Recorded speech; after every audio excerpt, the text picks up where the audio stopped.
Order! Order! You are an incorrigible delinquent at times. Behave yourself, man!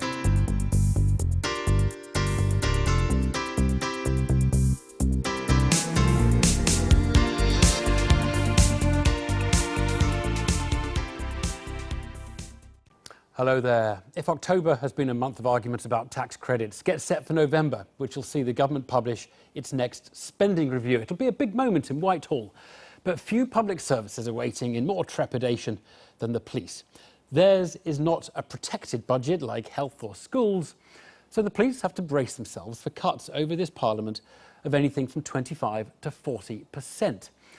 Even if they don't turn out to be that deep on the day, the cuts will not involve a little tuck or trim here or there.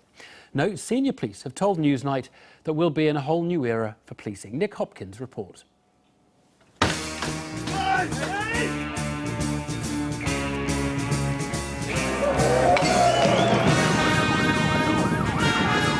When it comes to policing, we're a romantic lot. We like our bobbies to be on the beat. We want our cops to be out chasing robbers. But those days are coming to an end. Crime has changed, and so are those fighting it. The Metropolitan Police will soon move out of its iconic headquarters here, at New Scotland Yard, into a much smaller building just round the corner. In a way, it's symbolic of the cuts, the pressures facing the police at the moment, trying to do as much as they can with a lot less money. But among senior officers, there's no pretending that life will ever be quite the same again. So will the threshold for investigating certain crimes rise? Oh, yes, yeah. Yes. And people won't like that? Well, I think people are far more, when they know the scale of the challenge, when they understand the choices that are having to be made, I think people understand it. I think it's going to be very, very tough, and I think other things need to change. One of the initiatives we're looking at is whether every police force should do the full range of policing capabilities. Are there more efficient ways to be organised? Another thing that comes up from time to time is whether in fact we need 43 forces in England and Wales, whether in fact it would be cheaper to have fewer forces.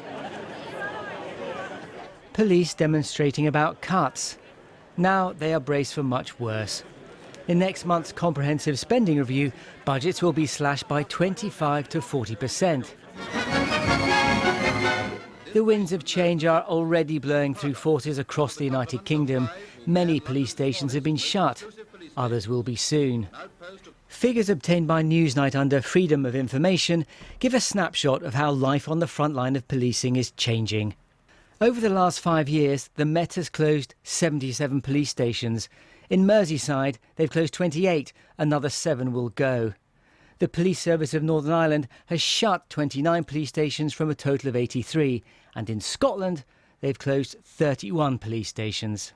In terms of bobbies on the beat, it's a difficult one because it's one of those features of policing which the public have come to like and respect over many, many years. But in fact, the evidence would say that random police patrol doesn't prevent crime, it doesn't solve crime, it doesn't in fact make people feel safer. Are the days of the routine patrol over? I think in the future we will always respond to the pub fight, to domestic abuse, to people in difficulty, and we will always focus our patrol on crime and disorder hotspots. What we won't be doing, I think, is focusing patrol on areas where there is little crime and little disorder. Just after 11 o'clock on a Saturday morning at Piccadilly Circus. Well, if you want 10 minutes with a London policeman, you've caught me just right. By law, police officers have always been protected from the perils of compulsory redundancy. But now police chiefs believe they could be necessary. You don't know port numbers. In a classroom today, seasoned detectives learning new tricks. There's another operating system inside Windows which might be doing bad things. They're being taught how to look for the telltale signs of crime online. Cyberspace is a smoke and mirrors world, and according to one officer on this course, the police are playing catch-up. They all involve communications data, whether that be IP addresses or phone numbers.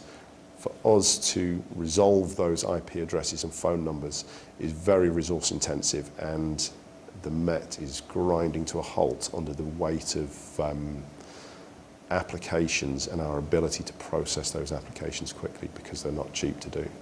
Money's short and the police need help. I think we'll have to look at completely different models. There's been a lot of talk as we start to step into this world. Why could we not work with industry to fund some of the work we do? And they can help in paying for that. Does that mean direct funding for some of your programmes? Potentially. And I think that's one of the things we're going to have to think about as we go forward. Now, there are all sorts of ethical challenges and hurdles along the way. But one of the things a challenge of this size and scale does is force you to think differently. But the future does offer one nod to the past. Are you a Miss Marple? The police need you. DIY detectives are back. Would you encourage people to be more proactive in investigating certain types of crime for themselves and then helping you by delivering what evidence they have? Yes.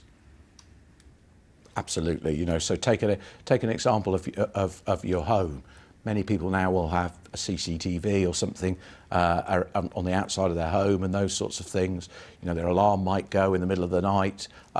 They would look at their CCTV, and if there's something on there, give it to us. There's been a lot of commentary when we've talked over the last 6 or 12 months about people looking on auction sites themselves, you know, prize bikes stolen from shed and go on auction sites. I'm probably the only person who'd recognise my bike. If I asked someone to describe it, I'd say, well, it's red and it's made by X.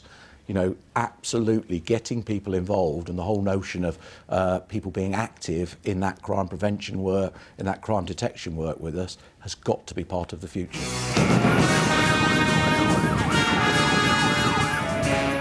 The Home Office insists frontline services have been protected and crime is coming down. They say it's how officers are used that matters, not how many of them there are. But for those in uniform, the thin blue line is getting increasingly threadbare. Nick Hopkins reporting there. A lot of provocative ideas in that piece. Joining me now, Joanne McCartney, Chair of the Police and Crime Committee on the Greater London Assembly, and the sociologist Dr. Janet Foster from the London School of Economics. Good evening to you. Look, let's go through some of these ideas. Let's start with Bobbies on the Beat. It's interesting to hear someone say, look, they're really not doing anything at all. So it does sound like they're a first cut on the block, no? No, I think Bobbies on the Beat play an important role in reassuring the public and also increasing public confidence that there is an officer there that can help. And, you know, the cuts that policing is facing now is taking us back to 1970s level funding. And I don't think any of us just want to see police in cars driving around and swooping when there's an issue, but not actually being there engaging with communities to start with. Really want them to spend the money wisely and efficiently and rationally. And if they don't prevent crime or catch crime, then Bobbies on the Beat is just one of those romantic luxuries we perhaps can't afford. No? Well, I think Bobbies on the Beat are important. You know, they are the mainstay of our traditional policing. But obviously it's how you use those bobbies so that you make sure you use them, for example, in crime hotspots. You know, so I think there is a need for them. And of course, you know, increases of traditional crimes such as violence and street-based crimes are actually going up in the city. They're not coming down, so that those traditional crimes are still there, but the demand on policing is expanding as new crimes are coming to the fore. Janet Foster, would you put much money into Bobbies on the Beat, this famous No, method? I probably wouldn't. I mean, the research evidence, and Sarah Thornton says it is in the package, that the important thing is that the research evidence suggests that it doesn't actually reduce crime, having Bobbies on the Beat, but there is an important element of public reassurance in terms of reducing fear of crime. The interesting thing, though, is that fear of crime is sometimes higher in areas which have very, very low rates of crime, so i.e. the visibility might not be in the places where you need to have police officers the most. However, the experience of neighbourhood policing over the last 10 years or 15 years has actually showed that having some kind of visible presence in communities is actually quite important in terms of how people feel. Right. But with limited resources, what we need to do is we need to put the cops where the problems are. Right. But of course, we've also heard from the police that actually community policing and having local people, bobbies known to local people, means that they get valuable intelligence which actually they are in danger of losing if they throw out neighbourhood policing altogether. Is that evidence back that up, Jan? Yes, absolutely. And the important thing is to remember that the public are the eyes and ears for the police, and that they are the conduit by which the police learn about crime, and the interactions that police officers have, and the better the relationships with communities, the more likely you are to get... Clearly agree, nice to have, maybe not on the scale that you would want it if you don't have the money to do everything. Can we look at some things that were perhaps, you know, the public would say they would like to happen before they lose bobbies on the beat? Joanne, we've been discussing merging police forces. I can't, for as long as I can remember. Everyone recognises it would save money, and yet it never happens. Why doesn't that happen? I think it's not popular with the police forces themselves. Is it literally that? Maybe, and of maybe course, they should just now we take have it. a system of elected police commissioners. I can't imagine them wanting to abolish their own positions, which is what would actually be needed. I mean, in London, we operate on a borough command unit. You know, each London authority, borough, has its own command unit. But that's one of the proposals about scrapping that and perhaps having one commander in charge of 2 or 3 of those boroughs. So those proposals are being looked at. Janet, any view on that one? I think there are a whole series of issues and difficulties that are related to these things. Sorry, just remind me what the question was again. No, about merging police forces. Yeah. I think actually it's to do with the politics of the issues, and that the politics and policing are something actually that don't mix very well. But all the time the political decisions are driving certain kinds of decisions about policing. So, for example, the whole emphasis on police numbers is something that is a politically driven thing that looks at policing as being about crime fighting in a very narrow form. Right. And so obviously it makes sense. Because the public clearly think numbers is the best single sort of snapshot of what you would want in a police force. Absolutely. And the public are just a bit... Absolutely. It's a bit simplistic for the public to think that. However, I think if we look back at the 2011 riots, we will see that police numbers did play important. But can you lose 8,000? I mean, you know, 8,000 sounds like in a force the size of the Met. That's just... That's about a the quarter. London force. That is about a quarter. It seems impossible you could contemplate that without re-engineering the whole idea of what the police are doing. Absolutely, and I think probably the really important thing to consider here is that what you've got is that you've got all the backroom functions have already been taken away and cut as far as possibly they probably can be cut. And the irony of that is that in some of those services are things that actually would deliver more effective and efficient policing. But you know, the scenario has been that you've needed to focus on police numbers. But we've certainly got to the stage now where it's frontline policing that's going to be hit. And it's in all our best interests to have a safe and secure situation. And the interesting thing, as you said in your introduction, is that the focus has been on health, ring-fencing health, ring-fencing education, and yet actually policing is a vital service. I mean, Joanne, do we need to rebase expectations? At the moment, basically, if something goes wrong in the street, somebody has a nervous breakdown, strips all their clothes off and runs naked or something, you would basically think we call the police. You know, that would be your... That's just who you would go to. They are the state, really. Do we just have to stop thinking that the police can do all that stuff? If I think we do, and I think there's certainly some work going on at the moment to understand what the level of police demand is. I mean, I think the Met say that between 15 and 20% of all their work is to do with mental health issues, and that's not part of their core policing. But as you say, you know, if you saw someone in distress, you'd call the police. I think this is, you know, there's a perfect storm gathering over policing because they are the emergency service of the last resort. And with cuts to local authority budgets, cuts to health service and to the voluntary sector, who's going to pick up the pieces if the police don't? Actually, I think what's important here is that we fundamentally misunderstand what the role of the police is. So all of these functions that are now, for example, dealing with mental health issues, dealing with all kinds of order maintenance issues, which aren't necessarily to do with crime. But the important thing that we need to do is to understand what it is that the police do. And I think the political agenda has been about policing as crime fighting. So actually the police have always done a multiplicity of tasks, many of which are fairly thankless, that they don't particularly enjoy themselves. But they are, as you say, the agency of last resort. We'll have to have this discussion when we know exactly what the cuts are. Thank you both very much indeed. Now, yesterday, the government faced its big defeat in the Lords. Today, it was payback time of sorts. David Cameron announced that he was asking Lord Strathclyde, the man who was, in fact, the Conservative leader in the Lords for many years, he was asking Lord Strathclyde to lead a rapid review into the relationship between the Commons and the Upper House. Labour have accused the government of trying to bully the Lords. Well, with me now, rapid switch in the studio, is Angela Smith, Baroness Smith, who is the Labour leader in the Upper House. Good evening to you. Evening. In what way is this the Prime Minister trying to bully the Lords? Well, it's very strange, isn't it? We don't have these kind of standoffs very often. In fact, this is the first time I think we've spoken about it, and for many years we've heard about it.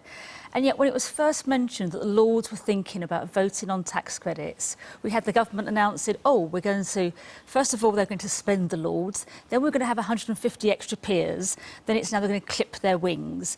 You know, the House of Lords has done nothing unusual. It's acted within the Constitution, it's acted within its rules, but the government doesn't like defeat, does it? That's the bullying. Let me just clarify some very basic things here. You do, as a Labour peer, agree that the Upper House, the unelected Upper House, should not have power over financial bills. I mean, whether you would regard yesterday's as a financial thing, you do agree that finance is not the business of the Upper House. Absolutely, and I think the key is that a government that's elected has the right to get its programme through. And what the House of Lords does is look at the detail and scrutinise that. And this particular issue could have come before Parliament as a proper bill in the normal way as it normally does, but for some reason the government chose not to do that. So do you at least agree that it was arguable that the Constitutional Convention says you shouldn't have voted down yesterday? You think it was not even arguable? Anyone like Lord Butler and all these experts, can argue the case, but I think they've argued it, but it's an unarguable case. It's not even worth having that discussion. No, I think you have the discussion, but at the end of the day, the facts are that we were perfectly within our rights to put that motion forward. The clerks of the Parliament, who are completely independent experts, said this is no problem with this at all. But if it's an arguable point, isn't it reasonable of the government, and not bullying, reasonable of the government to say, look, actually, we don't like the argument you took. We have the opposite argument. We actually want to have a look at this. That's not bullying. It's perfectly reasonable. No, well, it's also short memory, isn't it? Let's face it. When this government was the opposition, they did exactly what we're doing now. And Tom Strathclyde, who is looking at this review in 2008, did exactly the same on the Labour government's financial measures around national insurance contributions and raising the upper limit. So it's a bit of thing, well, what we do in government, it's OK, but it's different when we're opposition. Well, I'm sure everybody's got a little bit of that. But let's suppose Lord Strathclyde's review said, OK, we're just going to tinker. We want there to be an agreement, a new convention that says the Lords won't vote on finance statutory instruments of the kind that came up. Well, you don't normally see this. Would you support such a convention, or would you say, no, the Lords should have the right to vote on that kind of financial measure? I think on this kind of thing, we do have the right to vote on it, because it's always been laid out. But if the government so you wouldn't want... agree if Lord Strathclyde said, we absolutely think the only change we want to make is that Lords should not vote on financial statutory instruments like this one, you wouldn't support it? You would say, no, we need that right. I don't think he's made the case. There's one vote the government lost. They want to change the rules because they lost it. But what the government could have done... propose a very small change in rule, and you're saying you wouldn't support that. Well, let's see what small change in rule is for. You're making a very specific example of the rule. But what the government could have done is said, we don't think the Lords should vote on this. In the normal way, we'll bring forward a bill on these measures. There would have been financial privilege, we couldn't. So why did the government not want to do that? Why try to sneak it through a statutory instrument where it doesn't have proper discussion? I can't see why you would think, if Lord Strathclyde proposed that the Lords shouldn't be allowed to do what it did yesterday, you wouldn't agree with that, because you've already said the Lords shouldn't be voting on financial things. You've already said the government could have made it a financial thing. You wouldn't have voted on it, you wouldn't agree with just codifying the fact that you shouldn't vote on it. What Lord Strathclyde is doing, let's wait to see his review is, he's actually on the basis of one defeat that the government had, which only said, go back, have a look at this matter again, which is perfectly reasonable. It's the common sense approach. They now say we want to change the rules. That's what I think is parliamentary bullying. You keep repeating it's just on the basis of one defeat, and clearly that one is in their mind. But how many defeats have the government had since May? They've had, I think, it was 10, it's now about 16. Yeah, 17, I think. Not on 17 defeats. Not on financial financial things. And he's only looking at financial matters. I mean, they don't have basically they face an inbuilt majority in the inbuilt majority against them in the upper house, don't they? Well, they do, but let's look at it in terms of votes. Did you never complain when there were inbuilt Tory majorities voting down the measures of Labour government? The interesting thing is, I think it's part of the problem here as well. No Labour government has ever had a majority in the House of Lords, but this is the first time ever that the Conservative Party hasn't had an automatic majority. So you think it's okay? You'd be happy now to go to carry on with the idea that you won't have a majority in the Lords, or? No, I think that's why you've got the rules in place. You do things properly. And if you look at the votes we've won, they're not actually some of the more serious issues that the Labour government lost on, like terrorism issues, crime issues. Every single one of those votes we've won, I would stand across as being the rightful role of the House of Lords. You don't vote everything down, you examine things. And actually, more often than not, and actually far more cases, the government accepts the changes the House of Lords recommends because it recognises that it hasn't got it right first time and we can help. Baroness Smith, thanks ever so much. Thank you. Thanks.